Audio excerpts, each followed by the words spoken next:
Hello and welcome everyone to our event of Show Spectre Some Love just before Valentine's Day.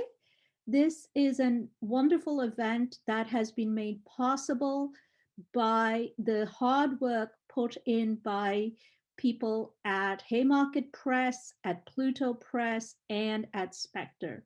I particularly want to thank Chris Brown, Emily Orford at Pluto Press, and Ashley Smith at Spectre for putting this event together for us. My name is Tithi Bhattacharya. I am on the editorial board of Spectre, and it is my great pleasure and really exciting for me to be on this panel with people with whom I have worked um, on intellectual events, on political events, and just co-conspired with them over uh, wine and beer and various occasions. So it's a great pleasure for me to welcome Sarah Leonard, Susan Ferguson, and Erin Jaffe on this panel. I will be introducing each of the speakers before they're about to speak. But for now, let me just thank them um, for being on this panel to raise money for Spectre. So those of you who are tuning in can probably see the wonderful graphic for Spectre that has been put together by our artist Anne-Marie Nye. And we are using this moment as a fund drive for Spectre. I think what we have to understand at this moment of multiple crisis, particularly a financial one, is that journals that talk about anti-capitalism are in dire need of funding like other journals. But as an anti-capitalist journal, Spectre cannot be talking about blowing up pipelines while getting money from Shell Oil. So our journal is entirely a commenting project dependent on the generous donations from you and from the labor and generous time donated to the journal by our contributors and people who work on it. So we are launching a month-long events for fund drive for Spectre, which we hope that you will be able to donate to generously to keep anti-capitalist conversations bubbling, not just on our pages, but also on our streets through discussions and debate. So that is so much for why we are gathered today here. Let me tell you, for those of you who may not know, a little bit about Spectre. We see ourselves as coming together from various branches of Marxist theory and activism. But I think where we found common ground was in our belief that social oppressions are just as central to the anchoring of capitalism as is exploitation. In fact, on our editorial board and on our pages, one of the things we strive to do is try to understand the relationship between exploitation or the production of value, for those of you who speak in Marxist terms, and the multiple oppressions that scour that landscape of value making, but through race, gender, sexuality, ability, and other forms of dispossession. That is, we try to understand that relationship between exploitation and oppression um, in theoretical terms. We also try to center those movements and those activists who actually in their daily life contest, challenge, and fight against both of those forms of capitalist dispossession. So you will find in our pages, we try to talk as seriously about where the economy is headed, far more seriously than Paul Krugman can ever do, um, alongside of why the effort to defund the police is actually a central demand of our time. So we take both of these strands of anti-capitalist activism and thought as seriously as the other. In our world, there is no moment that takes priority over the other when it comes to class struggle. Race, gender, and other forms of oppression are how class struggle are expressed in our world. So this is a journal that actively needs your support, that actively needs for you to defend us and our worldview. And this is why we're really looking forward to working with you in these coming days and months. But in order to be able to do that in this world, we need financial support.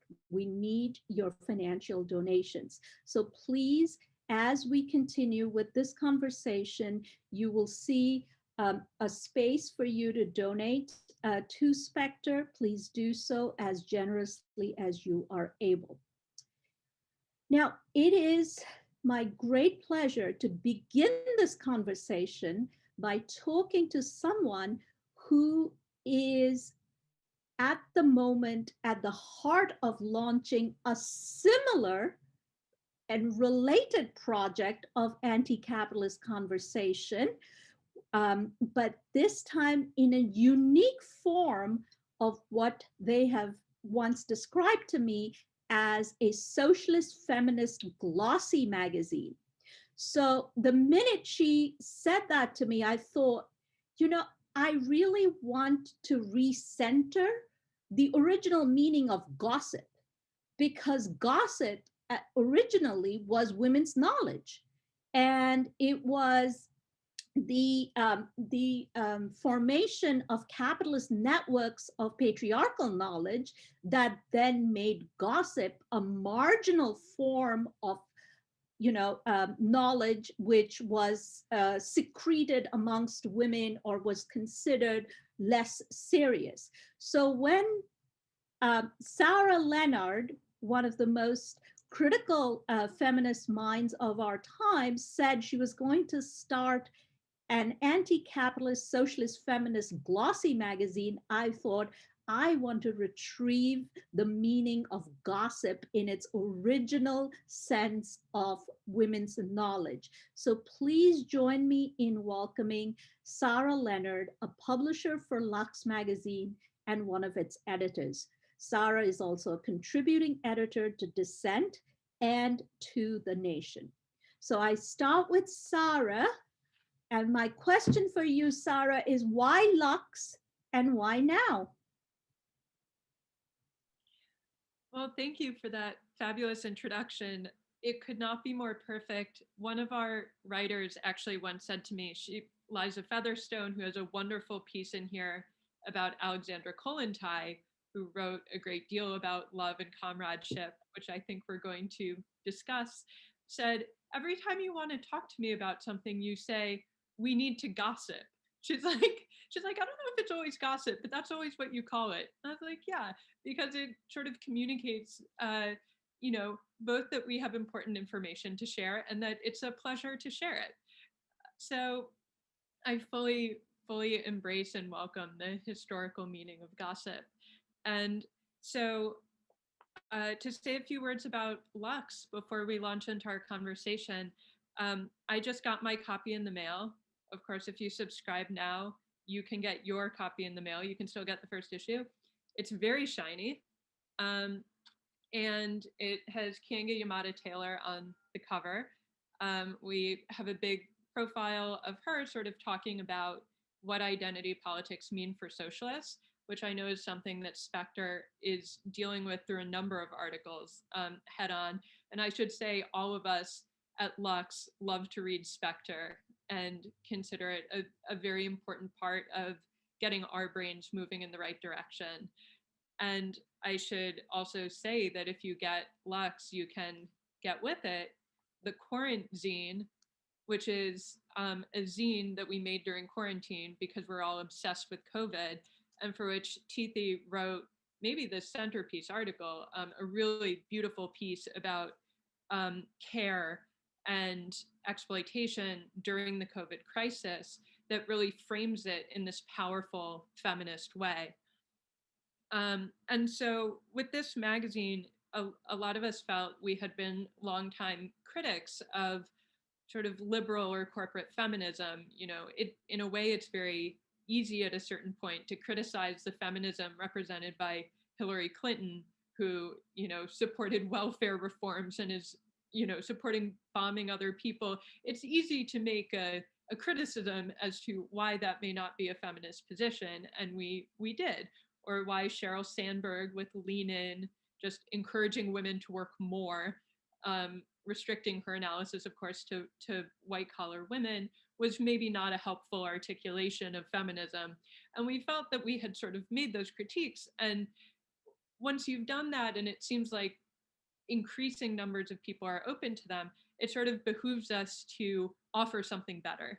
And so this is our effort to say, okay, we see how popular definitions of feminism right now are very thin, very unsatisfying for many people.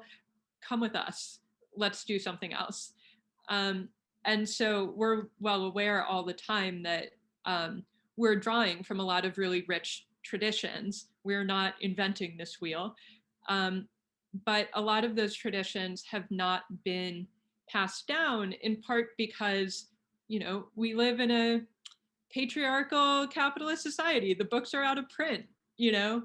I went looking for a lot of wages for housework documents and found they were poorly translated or not at all. So a lot of the legacy that is rightfully ours as socialist feminists has not been communicated to people or made available. And so part of our goal in doing this is to carry that down.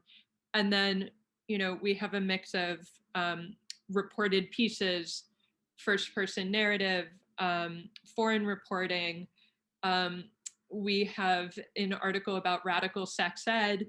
And the goal is really, you know, to create a door through which people can come to the left if gender is what they think about, or if they identify with the glossy magazine. I think a lot of us, especially people who grew up, you know, as teenage girls, read a lot of glossy magazines. That's kind of what there was. Like you would read 17 when you were 12, and you would read Cosmo when you were 17, and it's a very appealing format. It's very easy to read. It's very welcoming.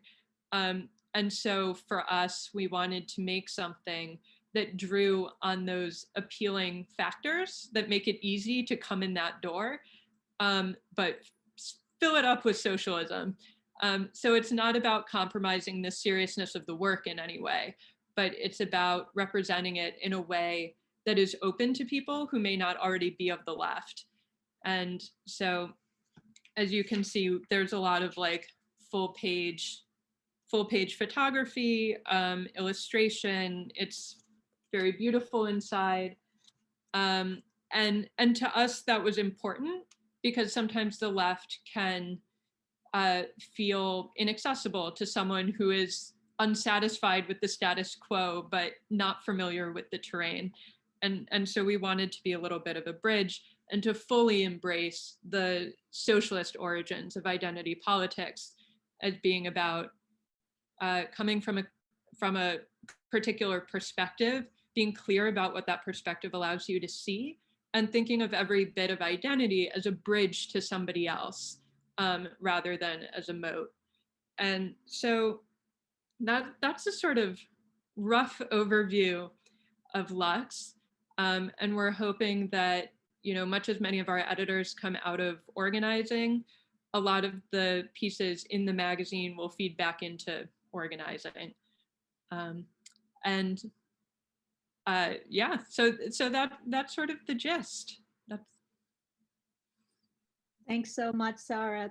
That's amazing. So basically, you're trying to make the glossy into a subversive tool. That's essentially your project. And so, you know, I hope we can find Lux on in airport counters. You know, before mamas, get on flights to go somewhere. I hope their teenage daughters grab Lux before just jumping on the flight. So on to thank you for joining us. And those of you hearing in, please look out for Lux. Please subscribe to Lux. And I hope Lux brightens your day and the day of a girl in your life. So I am going to move right now to the next part of this event and to basically start the conversation. You know, all of us in some way or the other have been working on social reproduction and social reproduction theory. So what we I wanted to start by talking about today was how can journals such as Lux and Spectre be a venue for a social reproduction research agenda? So what can we do further? I mean, I think we are already moving in that direction, but this is a moment for us to kind of stop, reflect, and think what we could do further, or perhaps what we could do better. So let me introduce our dear friends and Spectre editors, Spectre contributors, Susan Ferguson and Erin Jaffe. Susan Ferguson is an associate professor emerita, digital media and journalism. Sue's book, Women and Work, Feminism, Labor, and Social Reproduction, is, uh, is a book from Pluto Press that you can perhaps see on screen right now. And it is an amazing book, which is a survey of precisely the category of labor through the history of capitalist unfolding. So it's a really vital book. I'm teaching it in my graduate seminar in the fall, and my students have had a preview and they just love it. So if you are teaching a graduate seminar on feminism or anti-capitalism or labor, this is the book to have. Sue, welcome to this panel. Our other speaker is also a dear friend, Erin Jaffe. And I want everyone to know how I first met Erin, not at a theoretical seminar, but in the organizing of the first international women's strike, where Erin was an active participant. Erin is an assistant professor of philosophy and liberal arts at the Juilliard School in New York. His articles have appeared in comparative literature, culture, philosophy, and social criticism, and other journals. He has written chapters in the Bloomsbury Companion to Marx and Critical Theories and the Budapest School. Erin's book, also part of the social reproduction series at Pluto Press, is an absolute must. It came out last year, and it was such a pleasure to edit this series for books such as such as Erin's. It's breaking up for me a little bit. His book is titled, as you can see, Social Reproduction Theory and the Socialist Horizon. And it is an amazing exploration of social reproduction as a theory and a political project. So without further ado, welcome Erin and Sue to this panel. I'm going to start us off with a question. So the way I think we want to do this is perhaps go in turns. So perhaps Sue, you can start it off, followed by Erin, and then Sarah take it back up. So let's start with Valentine's Day that's coming up. It's a day of romantic love. But revolutionaries, and particularly revolutionary feminists, have been challenging the bourgeois notion of romantic love since at least the 19th century, with, Marx and Engels come to mind immediately, but also Flora Tristan.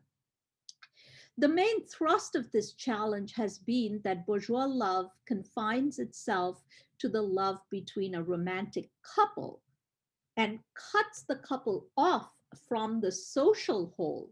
And in Kollontái's very evocative words, clips Eros's wings and maroons the couple on the desert island of the family unit. As activists and theorists who have struggled to resituate care and love as social phenomena, how do you think we can respond to this call to broaden or deepen love in the social sense for our times? Okay, so Tithi, shall I Yes. come in now? I guess. Yes. Okay. So first, thank you very much for inviting me to be part of this, and thank you to the co-panelists. I'm very honored to be on the panel with you folks today. I wanted to also point out that I don't think Sarah pointed out that Lux is named after Rosa Luxemburg, which I think is a very cute, smart thing to do too. But to get to the question, so I think social reproduction theory gives us a nice way of coming at the question of love and why love is so constrained on the one hand, and by that I mean so limited in its expression, or the tendency is so strongly pushed towards a particular type of love, that is the heterosexual form of love, and why love is also so difficult under capitalism. And I think it's difficult definitely for people who do not see themselves as, or are not comfortable with heterosexuality, but it's also difficult for people who are comfortable with heterosexuality. So, and I think we can start understanding that from a basic Marxist perspective to begin with, that capitalism relies on the self-sufficient, disciplined type of person. That's the type of person that needs to be produced for capitalism. An alienated person. Marx talked about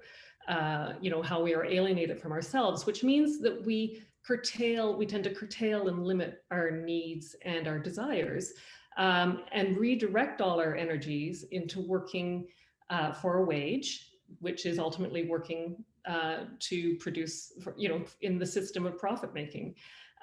So the things that we're allowed to love under capitalism, we're allowed to love money, that's promoted, that's fine, and we're allowed to love things, but loving people becomes very, very hard in capitalism.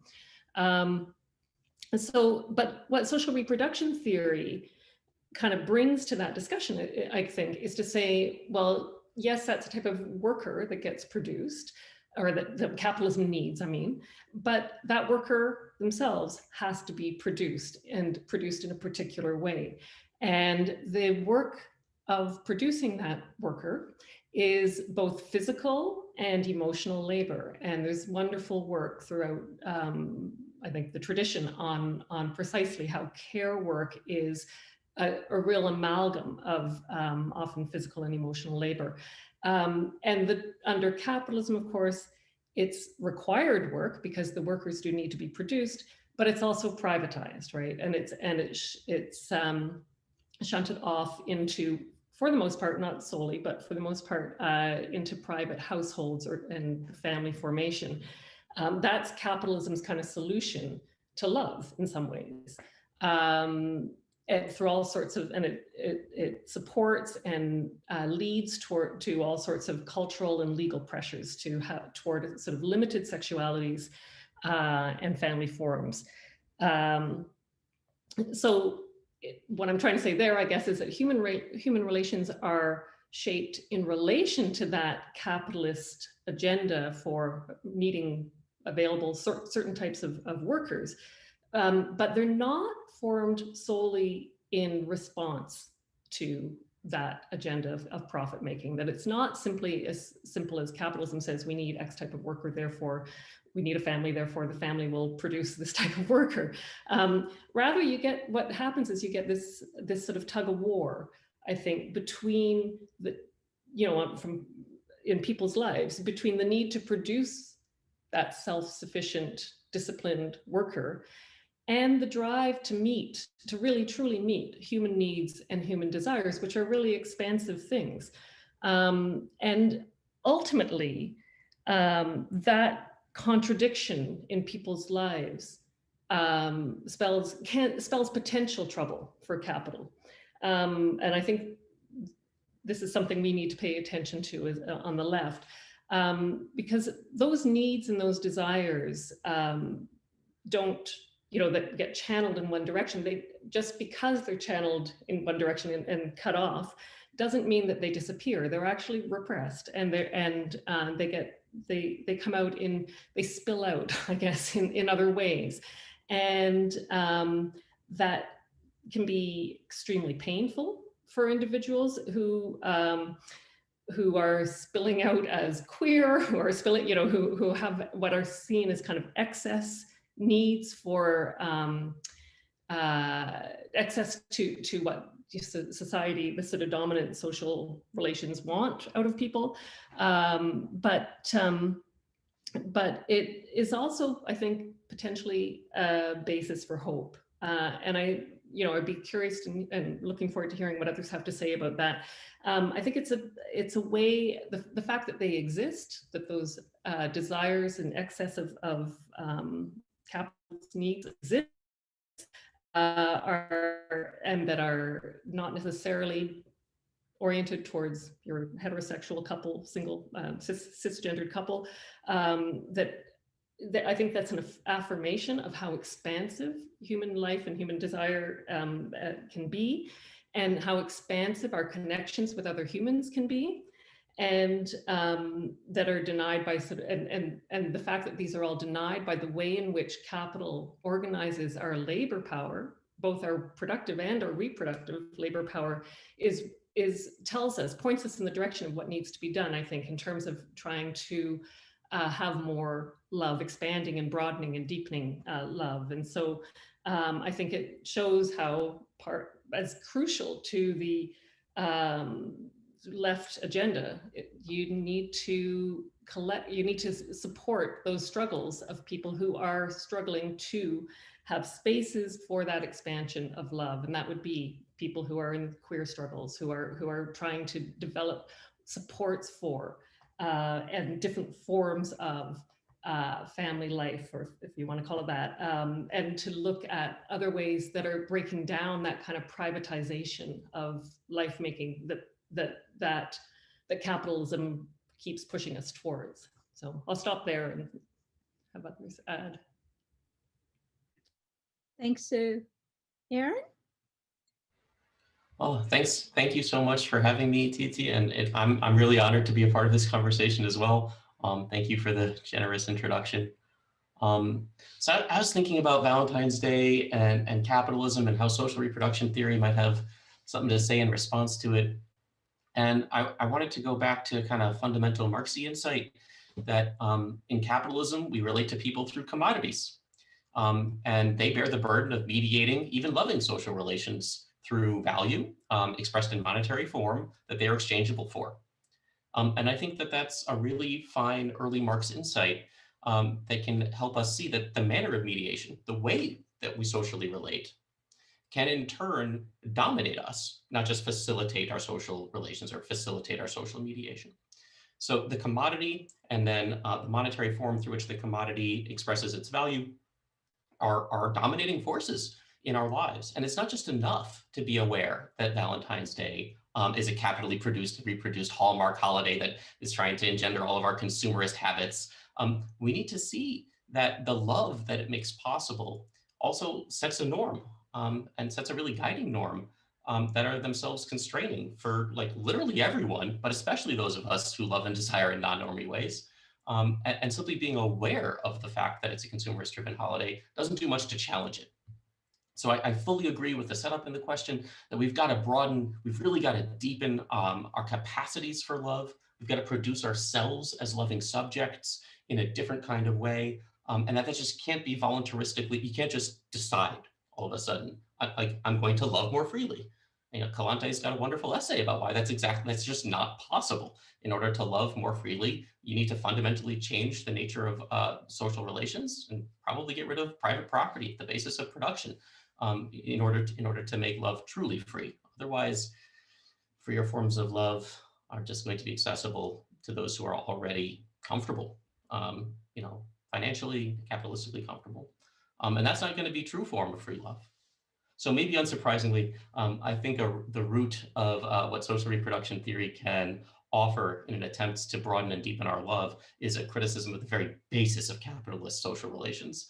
That is the private property that determines, that gives the rise to commodities and the way they dominate our lives. So I think that social reproduction can show different possibilities of loving and of organizing production, organizing ourselves as loving beings by doing good historical work and showing that we didn't always organize ourselves through commodity mediation in the way that capital does, and point to future possibilities for doing that in the future. And perhaps most importantly, do the historical work of exploring the projects that did in some way begin to successfully challenge that mode of production, that root in private property, and look at the loving relations that emerged in different social contexts.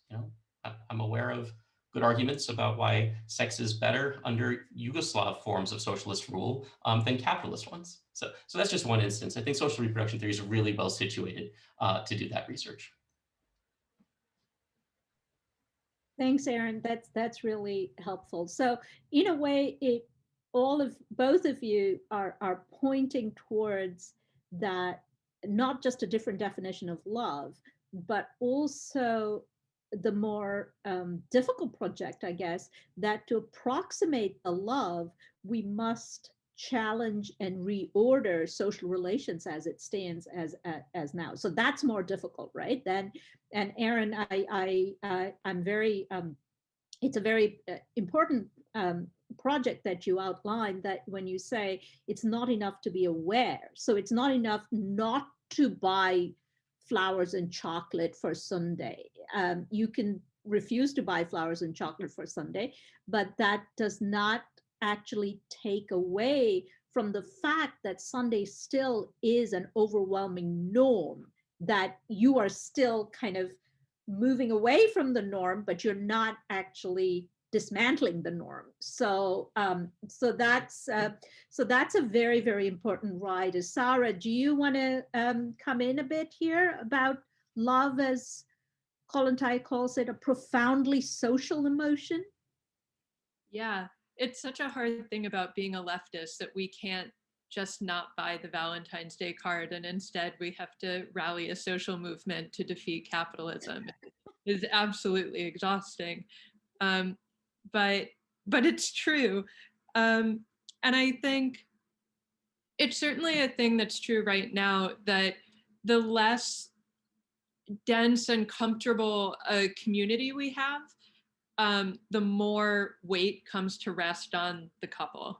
And you see that all the time. People have to move a lot. People's work is precarious. People can't afford to hang on to their apartment. I live in New York, so you basically move every few years to be able to still pay your rent. It's a mess. And left organizations, unions, the ways in which these important institutions were weakened for decades actually also reduces community around them. And so more and more comes to weigh on, this one person maybe who you have a romantic relationship with. And that, I think we can all agree, is not helpful. I've informed my close friends that I would be the aunt of their children, because we shouldn't reduce such things to the nuclear family. And the couple form, or the family, really becomes this sort of disciplinary mechanism that's so terrible. It's the opposite of love. There's this big emphasis in the culture that love or coupledom is natural. But if it were natural, we wouldn't need all these laws and tax codes and welfare requirements enforcing it. It's obviously not natural. There are many, many, many kinds of family. And so one of the things that we're trying to delve into in Lux is absolutely thinking about other ways of relating, love, but also comradeship outside the couple form. That's why we have a piece about Alexandra Kollontai, who is interesting because she's not just talking about, as everybody already said, individually coming up with a new way of relating. She was saying at the time, she's like, there are all these bourgeois women who think you can just go do free love and that's gonna set you free. No, we need a material basis for this, which means free childcare, everybody gets free housing, there needs to be an infrastructure that supports a different sort of relationship. And of course, this was all bound up with sort of like pronatalism in all sorts of uncomfortable ways, and it certainly was not queer. So it's not some perfect roadmap. But the good point she makes is you actually have to build a material groundwork to be able to relate differently. And we have this one piece that it's an interview with Ariella Thornhill, who's a writer creating a socialist sex ed book, and she is essentially bringing that argument up to the present. She says, you know, we talk a lot to kids, you know, be proud of your body, you know, like choose who you want to love, but we don't actually give them the infrastructure to make learning who you are and learning about sex low stakes. We don't have free testing. We don't have good sex education. We don't have easy access to healthcare. And we have a shocking homeless population. What do you need for pleasure? It really helps to have a roof over your head, so that you can make more choices. And so really, I think it's really a big socialist question, like what is the infrastructure we would want to build to allow the sorts of relationships that we want to have? What would apartment buildings look like? What would homes look like? What does love look like? And so we're trying to come at that from a number of different angles. We realized when we closed the issue that like a large number of our articles are about either good or bad sex. And I think, you know, part of it is we talk in this magazine about pleasure because it's actually a very ambitious horizon that we don't just survive, but we create the conditions under which love and pleasure can thrive. Beautiful. Thank you, Sarah. That's wonderful. So just to share with you, when I explained to my nearly 13-year-old what I was going to do this afternoon, she said, oh, for the Capitalist, your program will be R-rated for sex and communism. And I said, yep, that's exactly right. Sex and communism, that's our ways to go ahead. So, you know, it's when you're talking about love in this particular way, I mean, the other thing that comes up as its double is heartbreak, right? And it's not surprising in a way. I've always thought about this, and I'm not sure if anyone has written about this, why it is that the leading socialist feminists or the leading female Marxists in socialist organizations, historically as well as in sort of anecdotally of those who we know, have had really difficult, intimate lives, right? So Luxemburg, Kollontai, just to name of those two that were named just in this conversation, but there are several, you know, CP members who are women who have had really difficult times. And as Sue says, not just, and that draws attention to the fact that under capitalism, it is not just queer relationships that are difficult, but also heterosexual relationships like Kollontai and Luxemburg may have had. So this brings me to maybe my second question, if we can do a go around, you know, thinking about heartbreak. What is, do you think, the relationship between loneliness and love under capitalism? And how can a politics of social reproduction mitigate, to a certain extent, the corrosive loneliness of capitalist social life? It's a great question, and I'm so glad that we're opening up the discussion into these areas, which traditionally socialists haven't been that great about talking about, some have, of course, as you've pointed out, but you know, it's usually women feminists who have talked about it, but to think of them more as more integral to the socialist project is really, really important, I think, because precisely for the same reason that Sarah's magazine, the Lux, is trying to reach people who are not necessarily already open to socialism. I mean, these are the sorts of questions that will draw people in. So I think it's good that you've got all that about sex, all the sex questions in your first issue is probably a good start. But to loneliness, so the, you know, the key collective institution that we're allowed that's allowed to flourish to some limited degree in capitalism is the family, right? It's the, and it's, but again, as folks have already said, there's a, because it's a private institution, because it's a collective, but only in a very, very limited sense, a private institution, you know,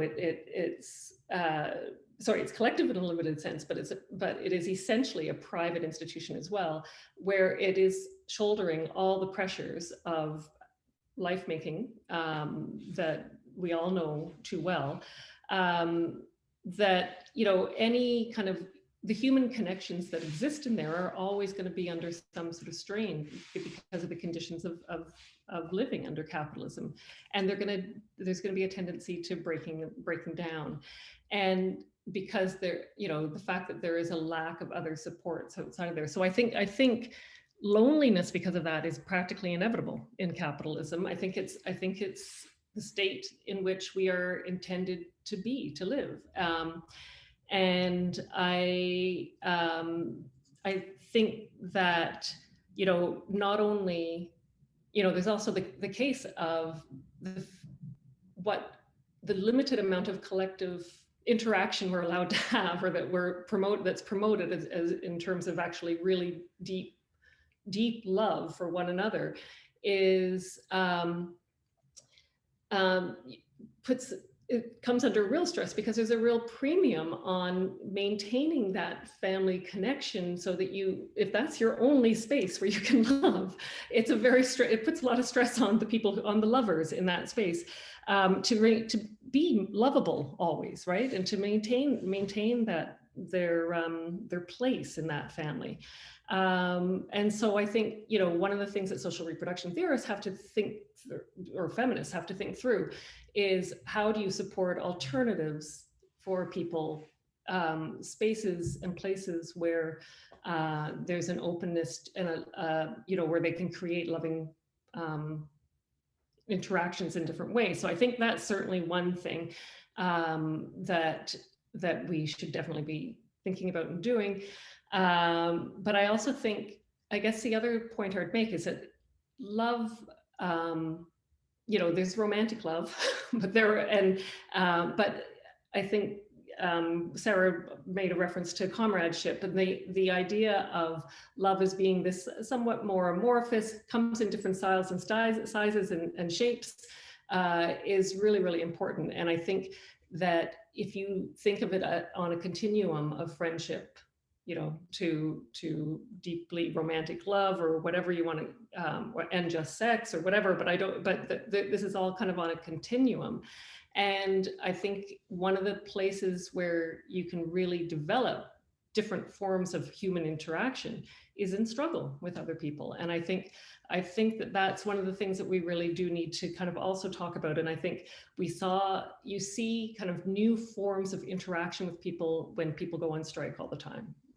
You know, they care for each other. You think of the Chicago teachers' strikes as sort of a really classic example of, you know, teachers treating their students as more than just learning vessels, or, you know, vessels for knowledge, but as real people who they then care about, they go and deliver food to. Those are, you know, that's an act of love.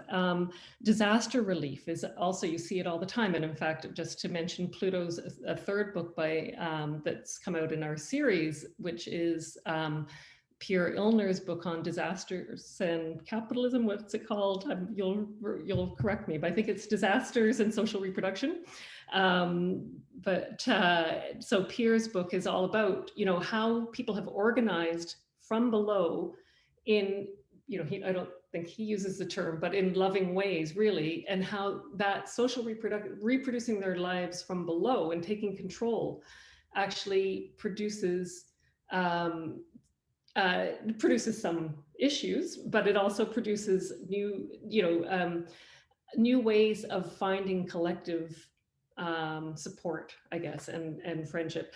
I would say the same for, Black Lives Matters protests in the streets, Occupy, Tahrir Square. You see those forms of connections happening. So I think that in those small ways you have the potential always, and it's never unproblematic, but there's potential always for life expanding relations between people that revalue life and love in different ways. So. Thanks so much, Sue. Aaron, do you want to jump in? Sure. Yeah, I agree with everything Sue said, but maybe I'll just try to add on a little bit. I think that loneliness under capital is corrosive.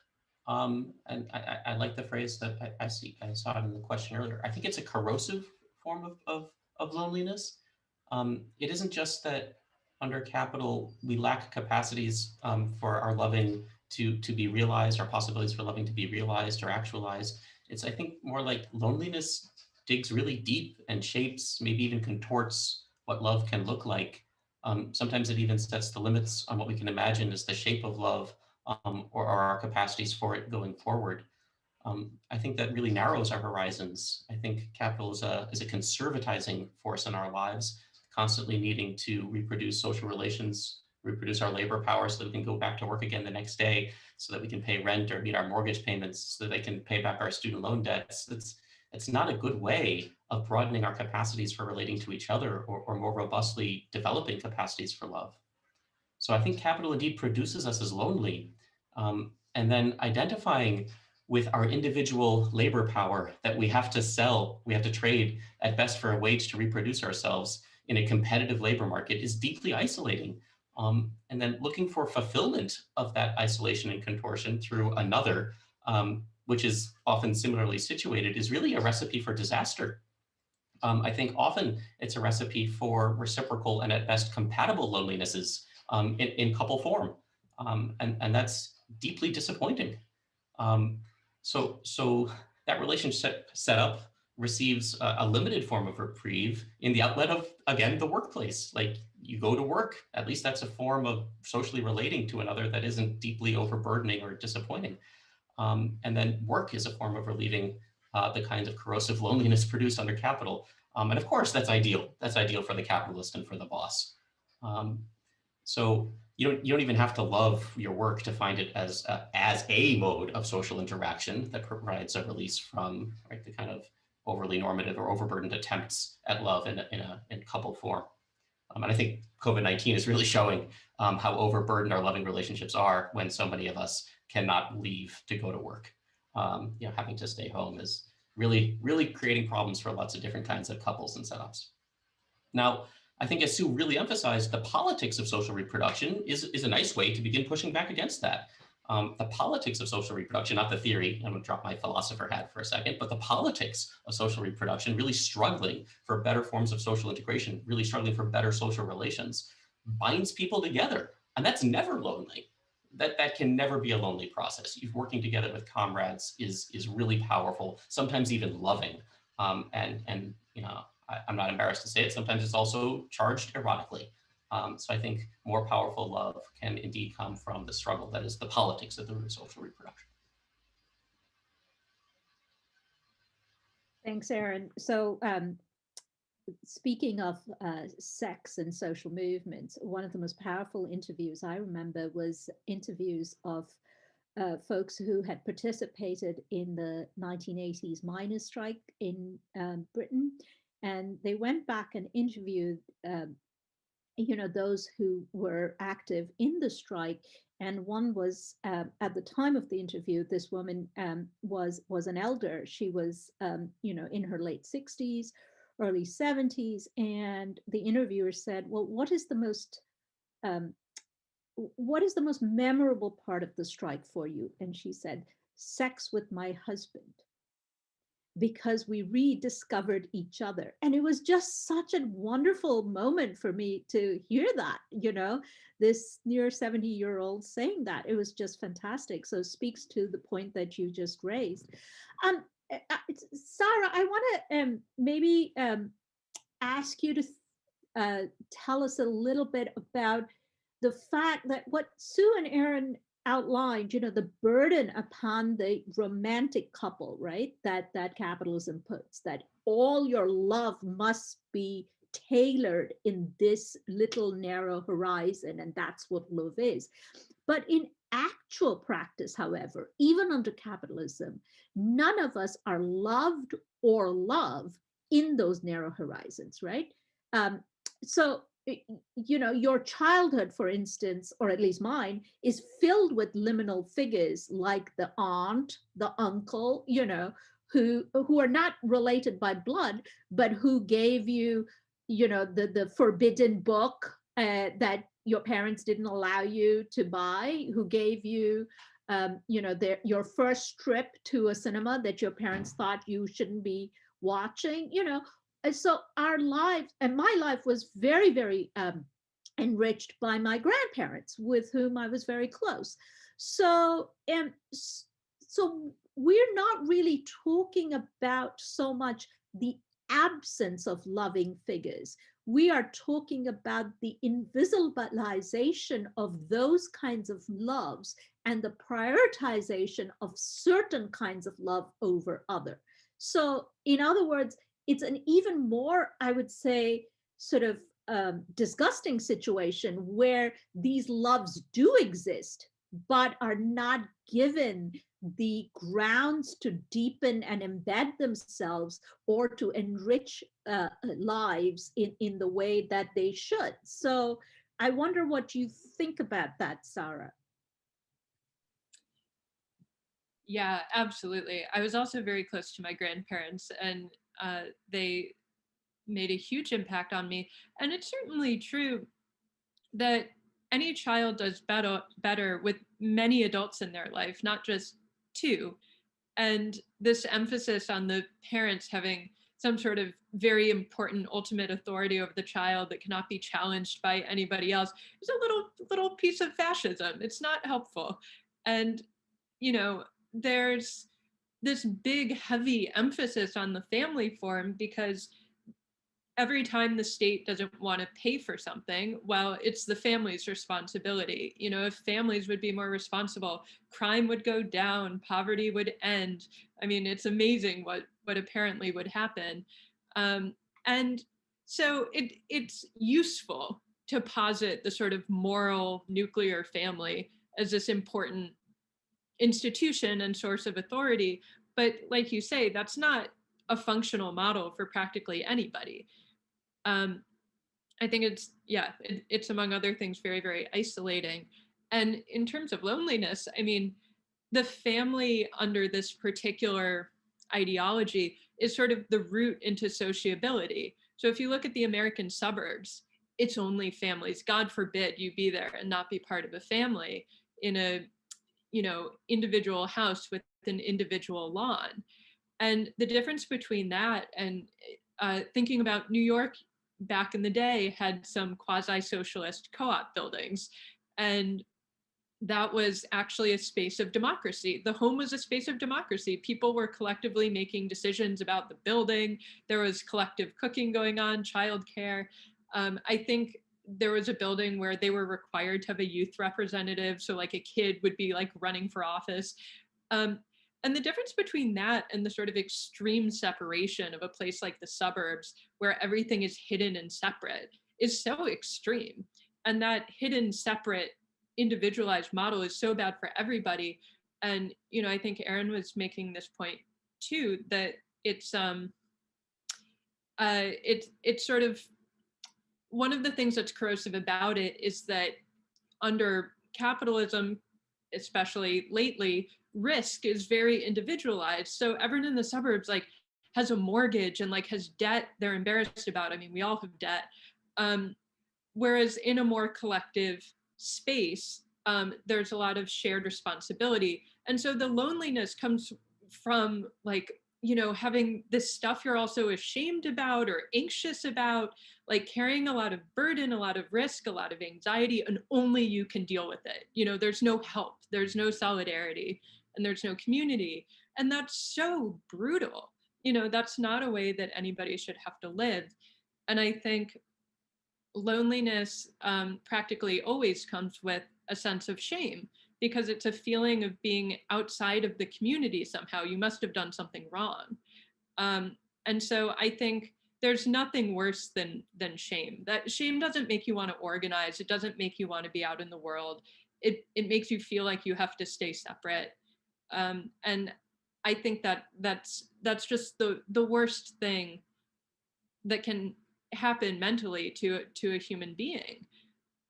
It was very, very powerful during Occupy when everybody started talking about their debt, because that was what everyone was ashamed of. And then everyone was like, oh, we all have it. Okay, well, this is a useful step forward. I feel less horrible and more like I can organize with other people. I mean, that's when the Debt Collective started, which was an idea partly from the great Astra Taylor. And so I think putting all this emphasis on the individual and the individual family, of course, inevitably is going to make us very lonely. And I think with Rosa Luxemburg or any of her comrades, I mean, on the one hand, I'm tempted to say, well, anybody who dates, maybe especially men, you know, it's not going to go great most of the time. You know, I'm actually reading Rosa Luxemburg's letters right now, and there are all these letters to Leo that are like, you write to me about the magazine, but what are your feelings? It's like, oh God, nothing changes. But you know, of course it's harder in a situation where it's going to be harder for someone who is not conforming to social norms. You know, something like the institution of the family gives you an entry into society in a way that is accepted, and there are prescribed ways to be social, and that makes it a little easier. But it doesn't make it satisfying. Exactly. And, you know, obviously, we all know so much about Leo Joyce's work, and Rosa Luxemburg is just a footnote to history. So, so I read those letters and my blood just boils, right? Like the way he treats her, the way he ignores her. And it's like, who the hell are you? And, but it's really important that you bring the question of shame together with another profoundly capitalist emotion, right? The shame, because these are all, I wonder if we can think about sort of mobilizing affects and demobilizing affects, you know, sort of shame and loneliness as demobilizing affects under capitalism, whereas anger can go both ways, right? Anger can be a mobilizing affect as well. So, so this is really wonderful. So I want to already there are several questions from our audience to all of you speakers. So I want to give you a chance to answer them, but I have. But while we do that, I want you to think about some sort of final thoughts, and we'll come back to those, about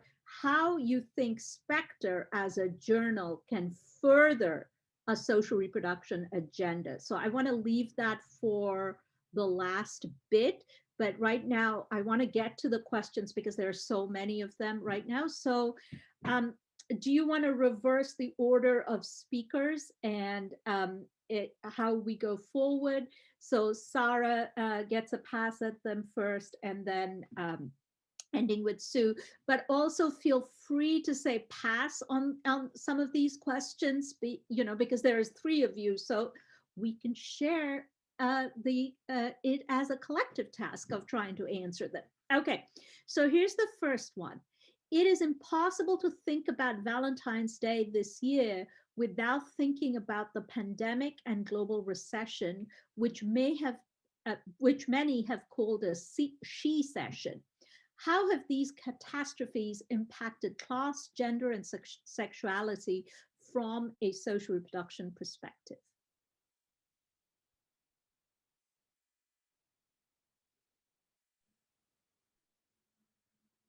Yeah, so I feel like in answering this, I just want to sort of regurgitate your essay, Tithi, from the zine, and which you've also written elsewhere.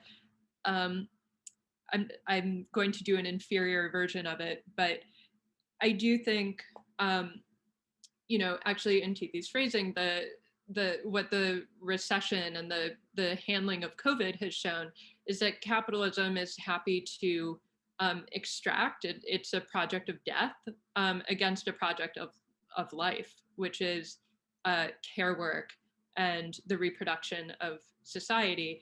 I mean, COVID has been so interesting because it's a scenario wherein clearly capitalist institutions, especially ones that, for example, run our healthcare system, have clearly sucked so much out of the system that we have basic infrastructure that doesn't work anymore, and people are dying as a result. People are also being radicalized as a result. And it seems like we're at this point where capitalism is sort of eating the ground out from under itself.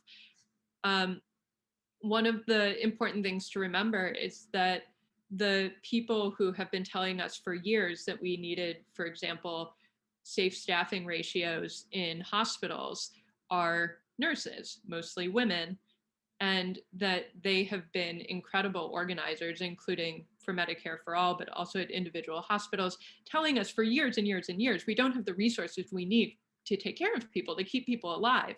And if we had been listening all along to nurses, if they had not faced such staunch opposition from hospitals and from investors in the healthcare system, fewer people would be dead.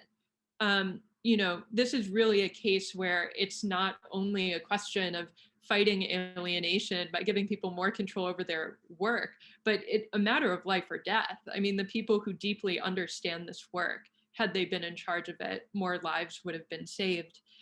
And of course, this mentions a sort of she session, which is true. I mean, women still work for lower wages. So in a two-income household, it's going to tend to be the woman who leaves waged work.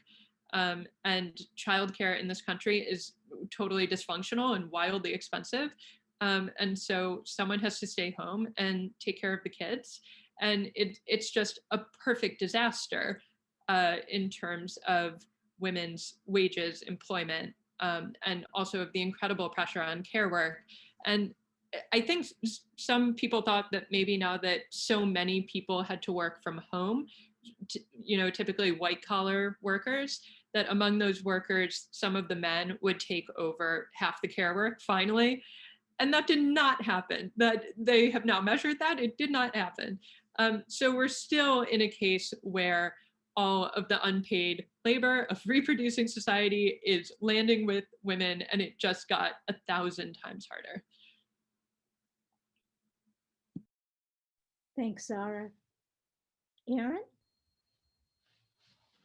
Just really quickly, I guess. I'm not sure how much I have to add. That analysis sounds like exactly right to me. But maybe just in a hopeful vein, I think that the shape of class politics is going to be obvious and even more deeply gendered going forward as a result of this recession than we've already seen, and just demonstrated to be the case. I think Sarah's absolutely right to point to nurses, disproportionately women, at the forefront of the labor struggle. We could also talk about the teacher strike waves of the last couple of years, where obviously disproportionately women.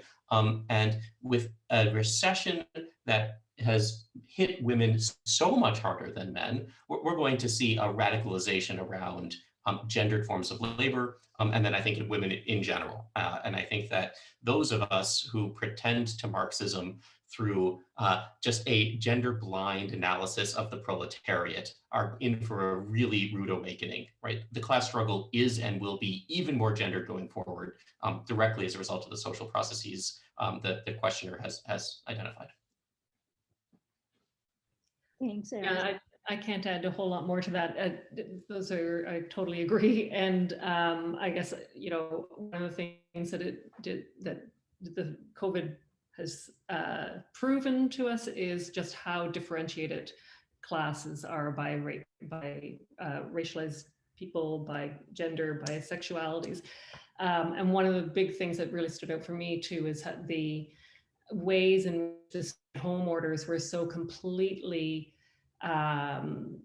negligent around questions around violence in the household, and that's violence against women, but violence against queer people, queer children in particular.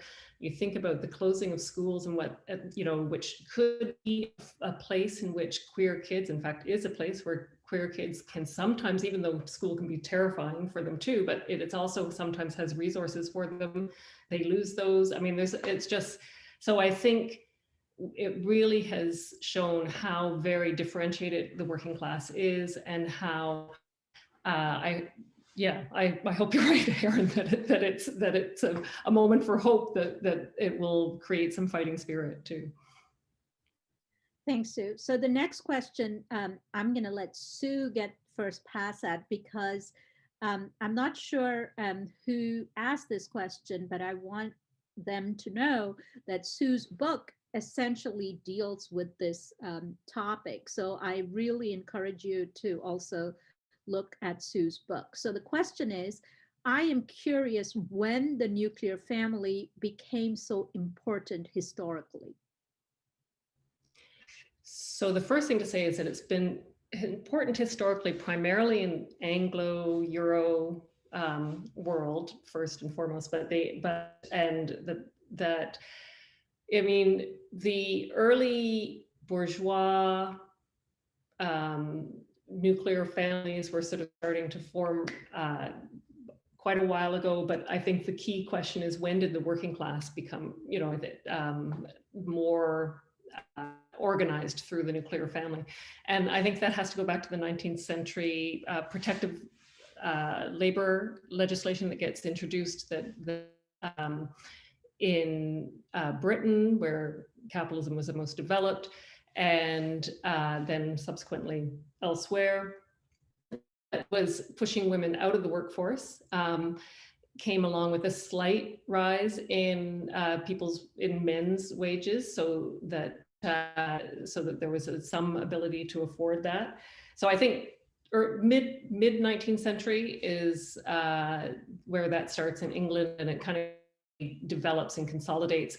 But even by you know, the 1920s, it's still never universal, and it's never, but there's still debates and discussions about, you know, what you know, nuclear families should look like, and should women be in and out of the workforce? I mean, so it's fully a nuclear family. That model is really something that we base that theorists kind of universalized from the post-war North American largely experience of increased wealth when it got a little bit more consolidated. But I think so. I hope that answers that question a bit. Thanks, Sue. I mean, this really is, Sue, your answer really leads to also Erin's own work, that it's not that there ever existed a nuclear family per se, didn't exist in that sense, especially for Black women in the United States, for migrant families and so on. But what Erin tries to hone our attention on is the norm of the nuclear family, right? So that became a historical truth at some point, as you point out, that's not so much that it existed in practice, but it did exist as a disciplinary norm for all other forms of social life to get organized. Am I kind of paraphrasing you okay there, Erin? Yeah, absolutely. And I think that norm exists as a kind of general, it's like in the air culturally, but it also exists through like state repression and job place repression. You know, Ford sociologists went into the homes of people to make sure that they were like living in the right way in order to continue working or to be, you know, considered for promotion. And I think that there's significant even social reproductive work that's been done on showing how the state intervenes in you know, non-normie types of families in order to make them appear accordance with its norms or to be deserving of welfare. And I think that that work ought to continue to be done, and we ought to continue to challenge that sort of general cultural zeitgeist through our living practices, through a refusal of shame, as Sarah really insightfully recognizes, but also at the level of like actual job place struggle and against state authority and incursion into our more freely chosen family forms. Thanks, Aaron. So, Sarah, you mentioned Yugoslavia. So, this is a question made for you. Um, I am curious, asks the person, about speakers' thoughts or critiques of Kristen Godsey's Why Women Have Better Sex Under Socialism. Well, I don't know if I have like a useful critique of the book itself. I think, you know, it's a really interesting argument. I think one that's important for socialists, which is that you can't just imagine your way to better relations. You have to create the conditions for them. And that's been done in many socialist states to varying degrees of success. There have been some criticisms of the book for not dealing with some of the failings of those states, in that they tended to emphasize reproduction. They were not necessarily about supporting queer relationships. They were trying, in many cases, to increase the population, which is a classic goal of states to control. That is what a state often is doing, is trying to control the population, often in terms of its size. And in the US, you look at it through the essentially eugenic policies of the state. Different states have different goals for its population. Anyway, I think, you know, I don't want to sort of idealize those states for this reason. But the broader idea that we have to create infrastructure for the sorts of relations we want, I think is true. And it's always this difficult question for socialists, you know, what is our relation to the family? What kind of families do we want? And I think the answer that many of us come to is like, well, we just don't believe in defining that. The goal is to take the family out of the calculus for social welfare so that you're going to be okay no matter what. You don't have to get into a family to be okay. And then from there, we don't really know what families will look like, and that's fine. You know, one of the sort of most sort of bizarre disciplinary mechanisms mentioned in Melinda Cooper's book, Family Values, which is fantastic. The mechanism is not fantastic. It's a story about Reagan's welfare reform in California. And so he's trying to beat down the welfare rights movement, which is led by Black women, and reinforce what he thinks of as a sort of family norm, because he wants to cut welfare. He wants families to be responsible for their own welfare. And so at the same time as he's trying to cut welfare, he invests in tracking down deadbeat dads, because they need to come back and provide for their families, not the state. And a lot of these guys have no money, for one thing. And for another, the woman doesn't necessarily want to be with him. You know, this is like forcing people into having some kind of relationship so the state doesn't have to pay for something in the most explicit terms. So yeah, this idea that we get from explorations of socialist states, that actually the reproduction of human life is all of our business and should be socialized rather than relegated to the family, is a very, very good one.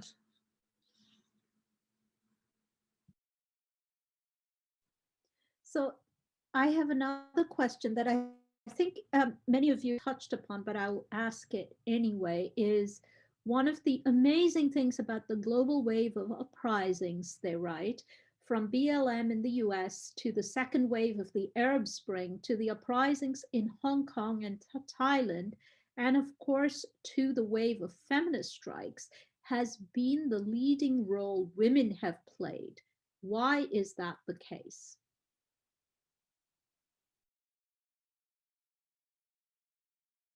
Anybody? Sue, you want to? Sure, I can start, but you know, and I'll just say I think that women have been socialized to be carers and to be looking after the sorts of things that a lot of these protests have been centered on, and so I think it makes some sense. They're in the right space at the right time in some ways, and but I think it's more complicated than that, because of course they've been like that forever. So why now is maybe a better question, or a good question to ask too. And I think that, I mean, why now for anything? I guess it's a little bit hard to tell, but I do think that the roles that there is a bit of a domino effect in terms of these uprisings, part of which, one very important part of which has been the International Women's Strike and its organization from 2015, starting in Poland, or 16. I'm one or the other, Poland and Spain and Italy, various iterations, and then here in the US, and how it's spread. But I mean, I think what happens is that there's a certain re-legitimization of feminist struggle, I think, with that that has that is global, and I think that that's crucial to the ongoingness of women continuing to take to the streets and organize and lead in different aspects, really, fights that are centered around trying to take greater control over the conditions of our social reproduction, and which they are the experts in, quite honestly. Something that I thought was interesting this summer was, we talk a lot in social reproduction, like Sue just said, about how women are doing all this work that allows capitalism to continue, and are therefore the shock absorbers of neoliberalism. So, childcare, elder care gets cut. Who's going to do it? Well, usually women. And all the movements, if you look during the uprising this summer, defund the police. It's like, okay, we want to take money from the police. We want to put it in healthcare, mental health care, housing, good transportation, childcare. If you look at the reproductive justice movement, it's like, okay, we don't just want money to fund abortion. We want money for education, housing, childcare, transportation, all the same stuff, right? Like all of these movements that are led by women tend to have this very holistic view of what we're trying to get and what we need, because I think disproportionately women are enmeshed in solving those problems every day, like you said. And so I think that is why, as Erin alluded to earlier, women, especially women of color, have been at the forefront of all of the most exciting uprisings in both labor and social activism over the last several years, whether that's defund or the teacher strikes. Can I just add that also, sorry, Erin, just really quickly, there's a historic precedent for that too, in terms of bread riots and that sort of thing too. We're often led by women, right? And the two major revolutions of the 20th of the modern era, the Russian and the French, were started by bread riots by women. So there we go. We rest our case. Erin, go ahead.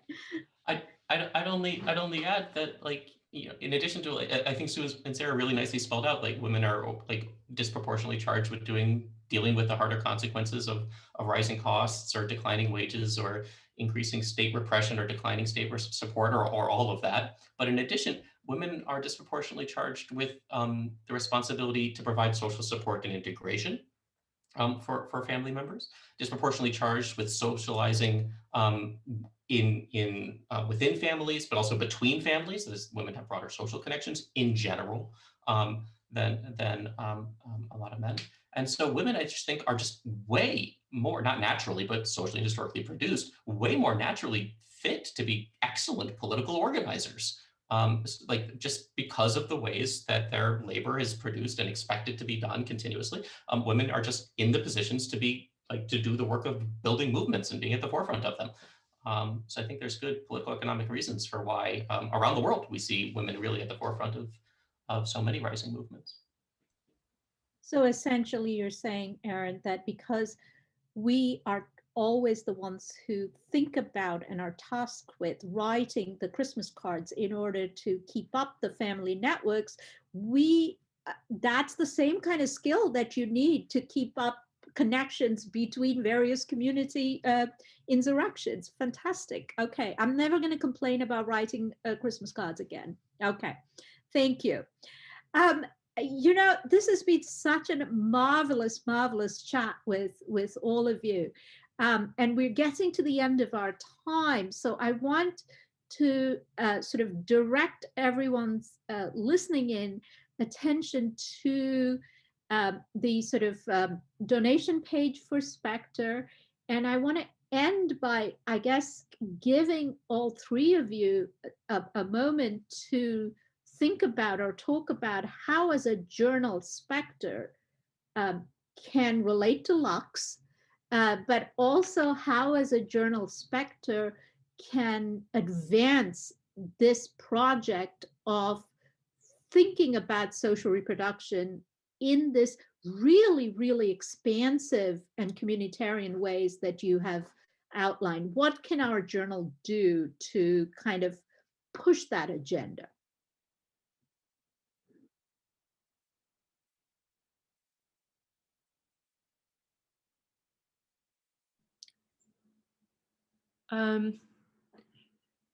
Some of the things that I've loved reading on Spectre's site have actually been dispatches from people working in different fields, especially during COVID, that often relate to social reproduction. And I think there's very little good work like that being done elsewhere.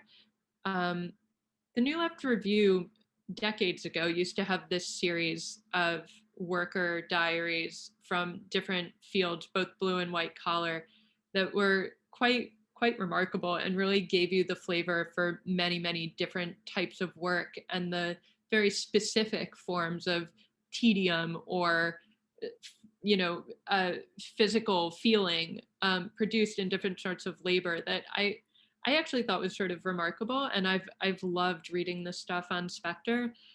And I'm definitely interested in the concept of family abolition, which is an interesting term because I think it potentially runs at, or sounds like it's running at odds with concepts of reproductive justice, which are sort of about the right. The term abolition is very particular in the US, obviously. It starts with slavery and moves through talking about the police. And so this concept of family abolition, which I think is very useful, is also like, I don't know, in an interesting framework to like sort of explore and unpack and work with. And I think something I've been very curious about and I feel is under theorized, and Spectre does so much brilliant work and sort of in this space, is in thinking about childcare and why childcare has not become a major issue in the United States recently, when in fact it's a massive problem for so many people. Is this a question of essentially sexism in politics, that it's not considered a major issue? Is this about decades of ideological reinforcement that like it has to be about the family? Like, is this because women are like an incredibly poorly organized constituency? Like, what is going on here? It's a massive problem for practically everybody in different ways, and an unorganized sector completely. Is that part of why? I don't know. I feel like there's a thing here that is like could use some real attention. But I will say, you know, as just an outsider, something I love about Spectre is that it is producing this theoretical work that is in dialogue with what's happening on the ground. It really, it advances theory while feeling like it is of the movement. And so I suppose, you know, I feel silly saying, well, Spectre could do this or that, because clearly it's already being edited in this direction that, as someone outside the magazine, I find incredibly valuable. And I think the goal of both of our magazines in certain ways is to build a community around it, use the magazine to connect, you know, intellectuals and people doing organizing work and people on all bits of the left to have a space to sort of synthesize their ideas. And I think Spectre does that so beautifully. So I'm humbly looking forward to more. Thank you, Sarah. What a generous comment. Thank you so much. Aaron, do you want to? Sure. I fully agree with Sarah. I've also thought about the relationship between social reproduction and abolition. Right? Abolition can be understood in at least two senses. One is like radical cessation, like it's done and it's over and it is no more. And the other is a kind of Hegelian, I guess, notion of abolition, where you transcend and preserve by multiplying instead of it just being absolutely negated. It's realized in different or higher or so many plural different forms. And I think putting the politics of abolition, especially around race and family form, in relation to social reproduction is going to be really fruitful going forward. Getting clear about that and getting clear about how that could guide struggles in different ways, or different notions implicitly are already guiding struggles in different ways, would be super exciting. But one of the things I super love already about Spectre is that it's giving a place for people to see what's going on, not just in the US, but the US understood as a part of the broader international world, and also having reports that aren't US focused.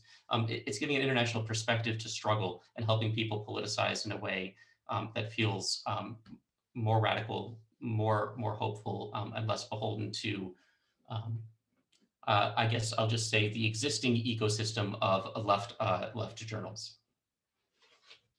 Thanks so much, Aaron.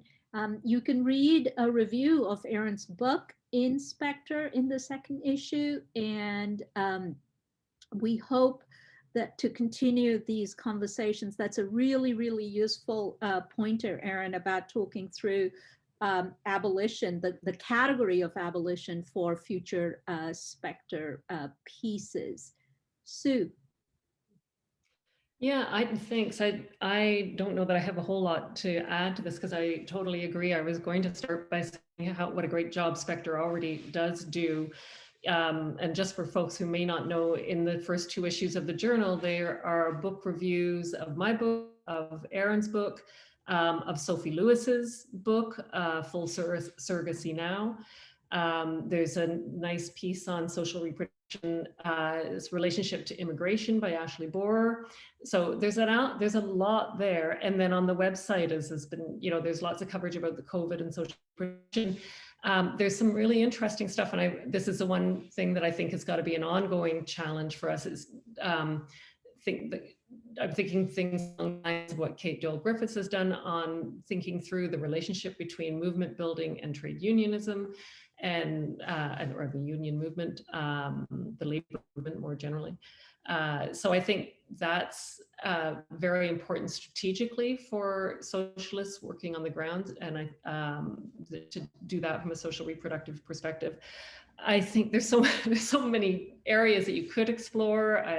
I liked what Aaron said earlier, even doing the historical work, looking at alternative communities, when and how other communities of care have developed. I think questions around debt and social reproduction are, going to become increasingly important too. So I mean, and ongoing, what I think, again, because socialists are sometimes not very good about talking about interpersonal violence. I think that that's also an area that social reproduction theory can delve into and maybe usefully too. But I'm sure there's more. But I do think you're already doing a really fabulous job. So I really, really would encourage people to click on the donate button and to try to keep both, you know, the website and, you know, it's the journal, the hard copy journal that's most expensive thing to keep going, and it would be a shame to lose that, I think, too. So Thank you, Sue. So I know I speak for all the editors on Spectre when I say that I, in turn, have an ask of you to continue to contribute to the journal and to guide it with your thought and your activism on the ground. So for those of you listening in, thank you very much. Please continue to read, subscribe to Spectre and to Lux. And please do click on that donate button for Spectre, because remember, neither Jeff Bezos or Elon Musk is going to do that for us. So we need you to click on donate. And for this coming weekend and for the rest of the year, we wish you profound, social, dirty, and insurrectionary love. Thank you.